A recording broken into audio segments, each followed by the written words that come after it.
Hello guys, welcome to my vlog.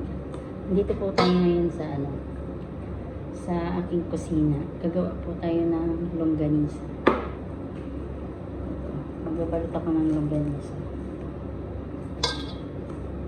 So, yung longganisa ang gagawin ko is malalaki. Para sa mga alaga ko. Yung gagawin ko longganisa. Malaki yung gagawin ko ngayon kasi para makatipid kami sa pagluluto pag sa sa tawag dito yung sa baon nila para hindi ako namamroblema sa araw-araw na ulam nila. So eto kasi araw-araw iniisip ko kung ano yung lulutuin ko ba na ulam para sa kanila. So, ang ginawa ko, bumili ako ng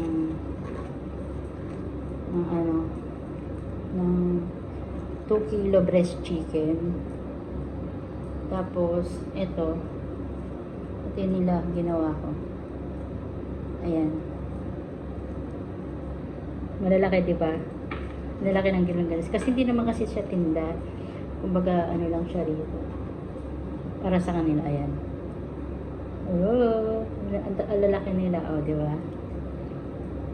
Magbaon ka lang ng 2 piraso nito. So, okay na. So, ilalagay ko siya sa Tupperware. Tapos, lalagay ko sa freezer para nito. So, nakagawa na ako ng 3, ayan. Ang lalaki nila.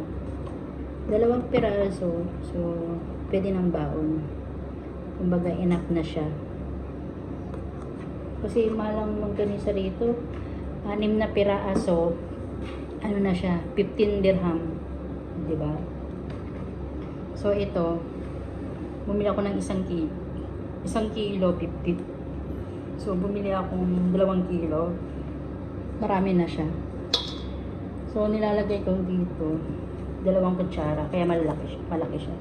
Ayoko naman kasi maliit, so ginawa ko malaki. Kasi hindi naman siya benta. Kaya ito.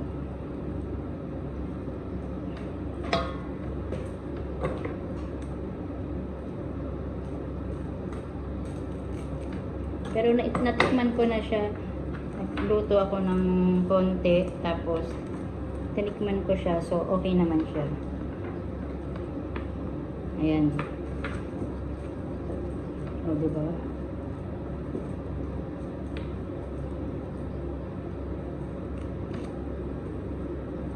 O, diba? Nabilis lang.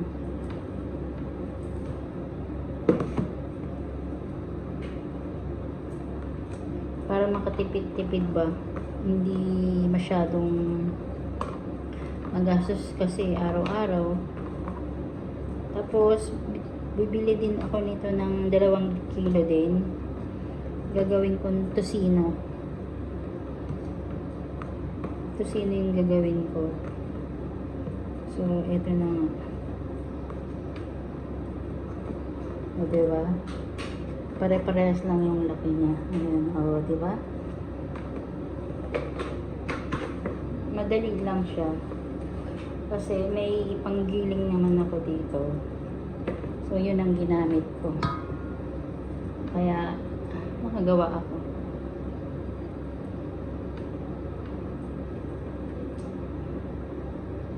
Yan.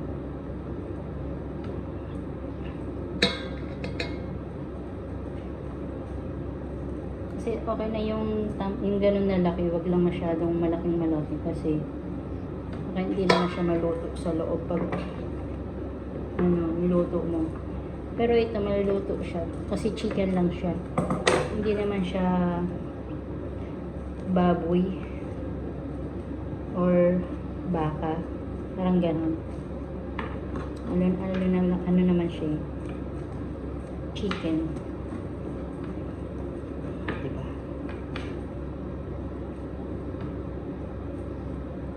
O, diba? Dati di man ako marunong gumawa nito sa Pilipinas. Di ko man ginagawa yung mga anak ko. bumibili pa ako. So ngayon, dahil nandito tayo sa ano, kailangan magtipid. So marunong na akong gumawa. Pag umuwi ako, hindi ko naiisipin yung mga baon ng mga anak ko pag gusto nilang ganito. Ako nagagawa. So bibili na lang ako sa palengke, tapos ako na rin nagagawa. Total may mga gamit na rin. So alam ko na rin gawin. So ako na lang ang gagawa.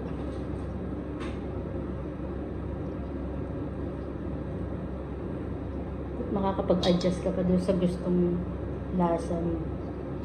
Hindi na kailangan ng ano.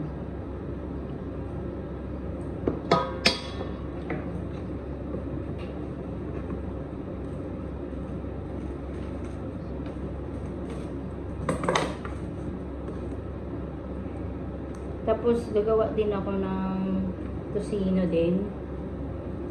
Gawan ko din sila ng tosino para hindi sila maumay din dito. Tapos masarap ito kung, di ba, longganisa. Tapos gawan mo sila ng yung ano ba, yung atsara para pang sausaw nila. Yung gano'n, yung parang kaparas. Sarap. Parang kapares ba siya pag niluto mo siya. O, diba? O.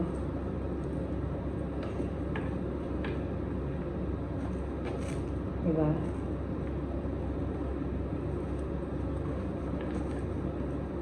Actually, abang bibidyo ako ng ganito, nanonood din ako ng movie para hindi ako mainip habang natutulog na yung mga kasama ko. Ito inabahan ko. Pinayat ko siya ng konti. Inabahan ko. Ayan siya. Inabahan ko siya. Pero ano, inabahan ko siya tapos pero pinayat ko siya.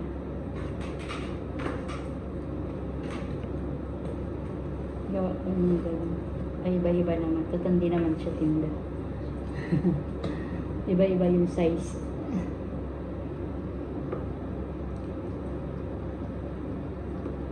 Pinayat ko ng konti, payat na mahabang konti. Kasi parang nakita ko kasi pag matabang punggok. Pero ito, ano siya, payat. Hindi siya mataba. So parang mas maganda yun. Ito, pero mas maganda na kasi mahaba siya. O, diba? Mahaba. Hindi siya ano.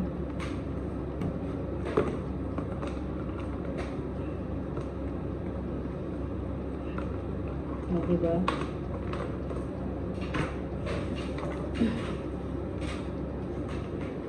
Hindi pare-parehas yung ginawa ko. may malaki, may mano. May pahaba, may bilog.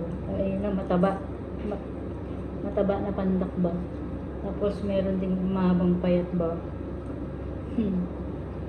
Nakakatuwa naman itong pinagagawa ko.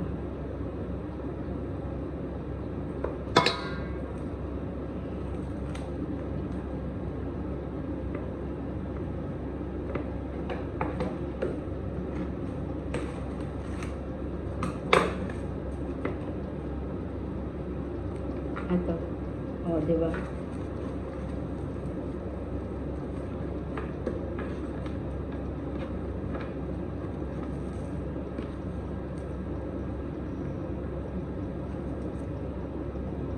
Parang nasasabing ano lang siya. Tawag dito. Yan, dumikit na siya. Hindi ko pa siya na ano, hindi ko pa siya naikit, dumikit na agad siya. Ayan. Dumikit agad siya.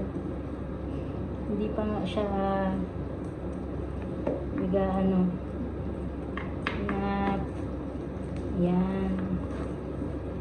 O, diba? O. diba?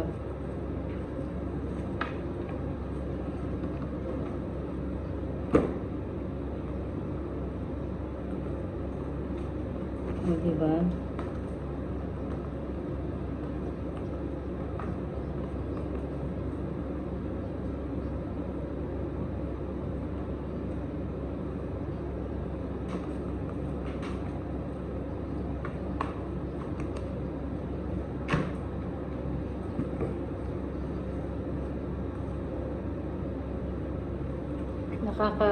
Ano lang kasi mag-isa lang ako, diba? Ito mas maganda na ikaw na lang yung yung gagawa sa mga gusto ng mga anak mo, kumbaga sa Pilipinas, kaysa yung bumili ka ng gawa nila kasi mas mahal na, diba? So konti lang naman yung kailangan dito. Ang kailangan lang naman kasi yung giniling na breast na manok, tapos lalagyan mo lang siya ng asukal na brown with dark, then lagyan mo din siya ng, yung sa akin ang ginawa ko, 2 kilong breast na giniling ko siya kasi may pang chopper ako. Tapos yung asukal na nilagay ko na dark brown, 15 spoon or 18 spoon. Tapos yung bawang, yung 2 buong bawang. Tapos asin, isang kutsara. Yung asin, 1 kutsara or yung katamtaman laki lang. Tapos paminta din, 1 kutsara din. Tapos ilagyan ko siya ng oil. 2 spoon na oil. Yun. Tapos, tinesting ko siya. Nagluto ko ng konti. Tinignan ko siya kung tama na ba sa lasa. Yung paminta niya, dapat sakto lang. Huwag mo muna siyang damihan sa paglagay. Saktuin mo muna. Tapos, pag kulang siya, saka mo nalang dagdagan. Pati yung tamis ba? Pati yung tamis, ikaw na lang din mag-adjust.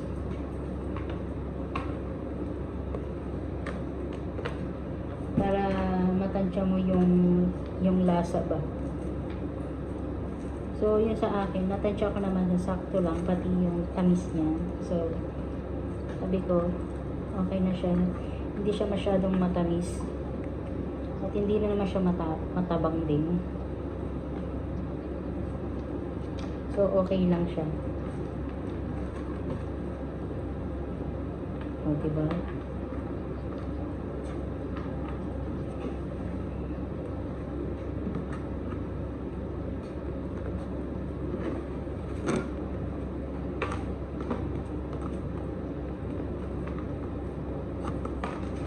Ayan.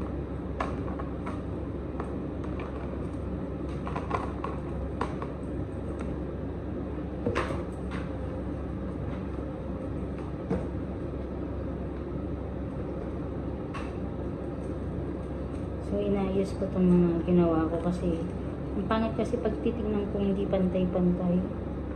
Inayos ko. Parang ako naglalaro sa mga size ba. Kaya inayos ko siya. So, ngayon, pantay-pantay na sila. Pera lang yung 4. Ayan na. Diba? Ay, wait lang. Nalaglag pa siya. Wait lang. Ayan na. O, diba? Pantay-pantay na siya. Ayan. So, maganda na siya. Para mas maganda tong tong ganito, yung payat na ganyan, kesa dun sa matatabang ginawa ko. Kasi yung ginawa ko kanina, kasi matataba, di ba? So, ito, di ba? Ang taba niya, di ba? Tapos, parang mas okay to, ang mapayat to. Pag mamaya matatapos na ako, i-adjust ko to gagawin ko na lang siya ng ano, katulad nitong mahaba. Para ano, mas magandang ano, tignan ba. Diba?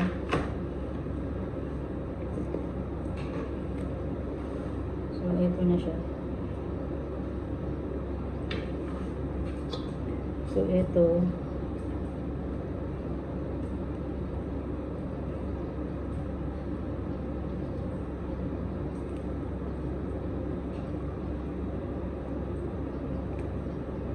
Alas ano na rin dito, anong oras? Mga gumawa ako ng ano, chicken longganisa. Ayan siya. Bali 2 kilo to. Chicken longganisa. Ayan. Ano, malalaki siya kasi para baon yung anak ko tsaka yung alaga ko. So, ayan. So, na-testing ko na rin siya. Ayan. Nagluto ko para matikman ko. So, okay naman yung lasa niya. Ito na guys, yung mga ginawa ko. Tingnan mo. Nag-trade din ako sa ano, sa cellophane. Cellophane ba to? Ano to? Yung parang baking paper. Nag-try ako gumawa dito. Pero mas gusto ko siya sa plastic. So, eto na siya. Ito yung 2 kilo na ginawa ko. So, naubos ko na siya. Ayan. So, empty na. So, ilalagay ko siya sa freezer para tumigas. So, bukas, pwede na tong lutuin. Pwede na nilang baonin. So, bukas na lang ako magluluto nito para may baon sila. So, ito na yung 2 kilo na nagawa ko, guys. Diba? Ang dali lang, diba? So, marami na siya. Baga sa ano, kasi 6 na piraso, 15 dirham dito. So, ilan ang nagawa ko. Hindi ko na siya nabilang, pero bilangan mo siya nasa 4, 7, 7, 8, 9, 10, 11, 12, 13, 14, 15, 16, 17, 18, 19, 20, 23, 24, 25, 26, 27, 28, 29, 30. So, 30 pieces ang nagawa ko. At malalaki pa. Kasi yung 15 dirham, maliliit lang siya eh. Mas maliit pa nito, 6, mas maliit pa to. So, ito, 30 pieces, pero malalaki siya. One time, papakita ko sa inyo yung ano, yung sinasabi ko yung 6 pieces, tapos napakaliit niya. Parang yung late na yun, gagawin mo pang 2 ganyan to. Ito, sulit na to. Parang, ano, parang hotdog na rin siya. Yung laki nito. So, bukas, papakita ko siya sa inyo pag magluluto ako. So, ayun guys, nakita niyo na yung ginawa ko. So, ang dami niya, diba? So, natapos ko siya. Ayan, ang dami niya. So, ang nagawa ko is nasa 30 pieces. 2 kilo rin bilis yung nakagawin. Lalagyan natin siya sa rep yan para tumigas siya. So, may baon na sila para bukas. So, lalagay ko siya sa rep. Bukas ko pakita ko sa inyo kung paglulutuin ko siya. Papakita ko sa inyo. So, may space ako dito sa rep. So, ayan. Ayan na siya. Daming laman ng rep. Sa mga ano yan, sa mga kasama ko dito. Yan yung laman ng rep. So, ito. Bukas pwede na yung matigas na yan bukas. So, bukas natin siya yung lutuin. Testing, papakita ko din sa inyo. Okay guys, thank you for watching. Kung hindi pa kayo nakapalo, so please follow my YouTube channel. Thank you guys. Good night.